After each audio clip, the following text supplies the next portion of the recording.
These are the partners that we work with. We're a global partner of Google for Entrepreneurs, a group that I suggest you all check out. It helps empower entrepreneurs. It helps entrepreneurs. We've done 2 years with them. We just renewed a 3-year contract with them. And we work with people like Salesforce and Intuit and Pivotal and everybody else. I wasn't born a CEO. Maybe some of you were. But when I first left EA, yeah, this is me. When I first left EA and I started building this product, this is what I thought me and my product looked like. I thought, boy, we're killing it. Every day I look in the mirror like, you're killing it, man. Right? Pump yourself up a little bit. And then I'd go meet with investors, right? And I'd walk out of that, and about 10 minutes into that meeting, you all of a sudden realize, like, you're actually not this guy, you're actually more like this guy, right? And guy or girl, it's interchangeable. So, well, actually, if you're going to meet with an investor, you're probably not the girl in this picture. And I would go back and I would get in my car and I would say to myself, what is wrong? Like, what is wrong with me? Like, I prepared, I got ready, I got the customers, I got the deck, I got everything lined up, and then this was the result. And as I look at, I'm not a perfect person. This is one of the first products I launched after I left EA. And it was a game called Steve Young Football. I put all of my time and energy and other people's money into this, and everything went perfect. Not perfect, but it went well until we launched it, and it was a total failure. And sometimes I would look at these investors and them thinking, like, you're supposed to be perfect, like you're supposed to get everything right all the time. This is what I would think. But the thing that I have learned is that being an entrepreneur is actually a lot like this. It's like riding a unicycle down a full flight of stairs. And have you not experienced this yet? You will. It's coming. On a skateboard you have. Okay. It's one series of failure after another. And what I have learned over time is that I have been successful because I have failed. And there's this whole debate, well, should we celebrate failures? Do we not celebrate failures? I've never been really excited about failing.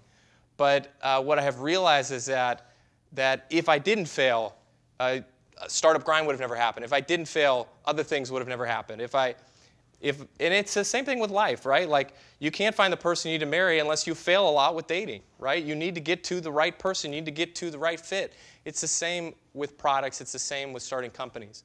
Some of you are as cool as these guys, but I am not this cool. I am not this person. This is the founding team of UGA. I'm 32. Anybody in their 30s in here? Okay, yeah, what's up? Yay. Not past your prime, I promise, okay? What's that? It's your birthday today. It's your birthday today? I'm in my 30s. Hey, all right. What's up? Come on, I won't leave you out of that. Happy birthday. Did you turn 30? 31. Awesome. Cross the bridge. Well, you did cross the bridge. I just, like, if you look at this picture and you say, that's not me, there's a lot of women in here, there's a very diverse crowd in here, feel good, because I'm not this person either. I don't share hardly anything in common with these people. And if you do, good for you. Like, maybe that's what some investors are looking for, but I will tell you that many of the great products are not started by people that look like this or that act like this. Some do. I have kids. This is my beautiful little girl. These are not my boys. Those are my boys there. Hire the right people, I guess, right? Who make your slides. I'll deal with it later. But I'm balancing. Who has kids? Anyone in here have kids? Okay. Okay. I don't know if that was a question on the application or something. They didn't rule out everyone with kids. I'm trying to raise a family and trying to run a startup. That may be normal. That might not be normal. What is your perception of normal? And what I'm telling you is after seeing entrepreneurs in 170 cities in 70 different countries, there is no normal. Like, there is no one size fits all. Everyone has their own way of doing it. Everyone has their own backgrounds and their own strengths and weaknesses that they bring to it. But I look for people that do reflect my background and who I can relate to. This is somebody that's like that. This is another person that's like that. This is another person that's like that. This may be another person that's like that. This may be another person that's like that. This may be another person that's like that. I just spent a day with Michael. He's the founder of SocialCam and Twitch. And this dude is amazing. I mean, amazing, amazing, brilliant guy. Brilliant, brilliant guy. Do we share a lot in common? We do. I share way more in common with him than the other guys that you saw on the slide a minute ago. But at the end of the day, you know, as an entrepreneur, we want people to tell us that we're not crazy, right? Like, you're not crazy. Well, put the beard on, you know, in the morning, put it on the, you know, the mirror, because most people are going to tell you you're crazy for a long time. People still tell me I'm crazy. And not in the crazy like, you know, this is never going to work. No, like what we've done has worked to a degree, but where we want to go, what we want to do, there's always haters. There's always doubters.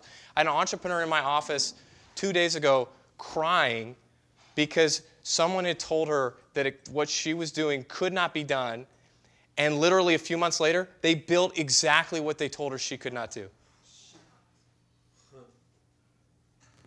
It's messed up, first of all, but that's life. Like, that's it. You know, no one's, and you know, some of the smartest people in the world, they'll give me advice, and then they'll say, let me tell you 2 times I got advice from somebody. One time, this just happened to a very, very well-known person here in Silicon Valley. He said, one time, somebody gave me advice, and I didn't follow it, and they were exactly right, but I pushed through, and I took the company to the IPO. Another person gave me advice, and he said, this is what's going to happen, and they were exactly right, and I lost $35 million. Of someone else's money. It wasn't his money. But so you can take any ounce of advice. The most important advice is your customer's advice.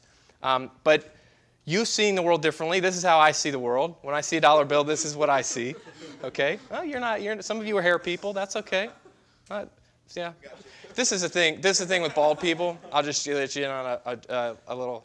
Bald people, like, they have this thing where they think they're like kind of like their brothers. Do you know what I'm talking about? Like you'll walk by a bald guy and he'll be like, hey, what's up, man? I'm like, dude, like, we have nothing in common except we're bald. Like, we're not boys, you know? So anyways, we could be boys. I'm not comparing you to this, but my experience is that everyone gets a chance at what I call the opportunity merry-go-round. Everyone gets a chance. Everyone gets thrown off this thing. Like, viciously sometimes. I've gotten thrown off viciously. I've launched it, you know, when I launched that product that you saw, and others, I've sat in the fetal position for 2 or 3 weeks and sulked and felt bad for myself, but I got back up, dusted myself off, and got ready to give it another shot. The people that aren't successful in my world are the ones that stop trying. That's so simple, and it may sound, I don't know, it may sound like canned advice, but honestly, like, if you're here in 5 years, if you have found a way to survive for 5 years in this environment, I know you will be successful. I just know it. Because everybody that's not, that started 5 years ago and is now here 5 years later, they're not here. They're gone. They're working for something, they're doing something else, or they've left the valley, they've gone, whatever. Like, they're just not even here. They're not even doing it. The ones that figure it out, eventually everyone gets a chance. And it may be the idea you're working on today, it may be the one in 6 months, it may be in 2 years, maybe in 5 years. Again, Startup Grind was a side project, which I'm going to tell you about in a second.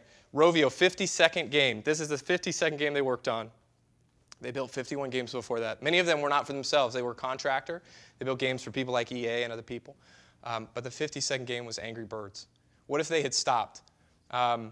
These are my kids again. This is what it is. It's a roller coaster. It is a ride. It is you. It is your co-founders. It is your team members. And maybe you have a co-founder. Maybe you don't. Some of you don't, sounds like. And I didn't for a long time. I've kind of had to force my way to co-founders at times to, like, try and bring people in, be very inclusive. And other times it just hasn't worked. Startup Grind, I started with Spencer. He's worked on something else for 3 years. And I have another guy that I call my co-founder. He kind of is, he kind of isn't. But you know, we're in it together. It doesn't matter. It's not about me. It's not about him. It's about what we're trying to do collectively. So that's Startup Grind.